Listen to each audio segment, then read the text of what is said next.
Lafa mivaoafa kosa indray afaka mametraka vola eto Madagasikara amin'ny alalan'ny postra malagasy ireo diaspora any ivelany manomboka izao araka izany ary dia misokatra ho an'ny daholobe ny digital center eo Antaninarenina fanampiana ireo tanora malagasy amin'ny fiariana ara-teknôlôjia anisan'ny tolotra vaovao nomeny postra malagasy ho an'ny mpanjifa ao anatin'ny fanamarihana ny andraisam-pirenena ho an'ny postra malagasy tamin'ity taona ity izany fandraisana midray eo amin'ny sariny ifitranaiza.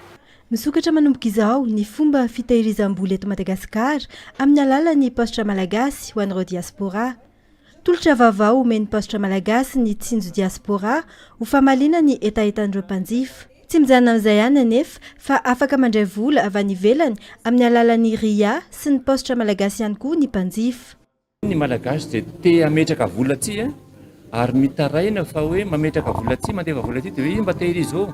Ino mba anamboarana trano tonga aty tsy vita akory le trano tsy hita akory naleny le vola dia amin'izao fotoana izao zany ho lansevantsika manomboka androany hoe épargne compte natao ho an'ny olona mipetraka any ivelany fa aty le vola no mipetraka manokatra compte izy any andafy fa aty io compte io no mipetraka dia mandefa vola avy any andafy izy dia miditra direct amin'le compte-ny aty tsy mandalo tanan'izanizy zany zao vokatra vaovao vokarintsika androany. Faharoa manaraka an'izany dia misy koa le fifanarahana miaraka amin'le hoe fantatsika misy an'ilay hoe RIA. Io RIA io dia société anankiray opérateur anankiray misehatra amin'le fifandefasam-bola iraisam-pirenena. Sahala amin'ny hoe Western Union reny fantatsika fa io RIA io koa dia tena ngeza be dia ngeza be. Nomena atosika manokana ny tanora liana amin'ny sehatry ny teknôlôjia.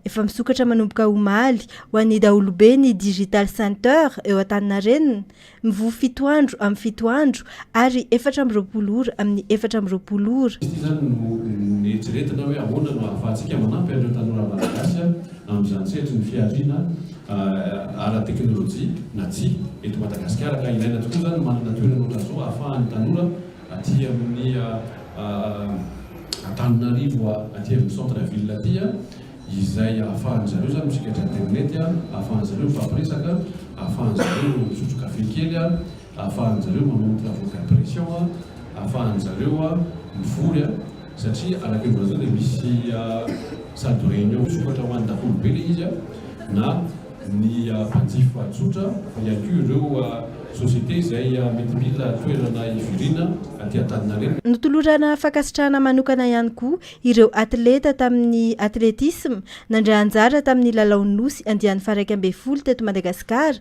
nandritra ny fanamarihana ny andro iraisam-pirenena ho an'ny postra malagasy omaly teto Antaninarenina.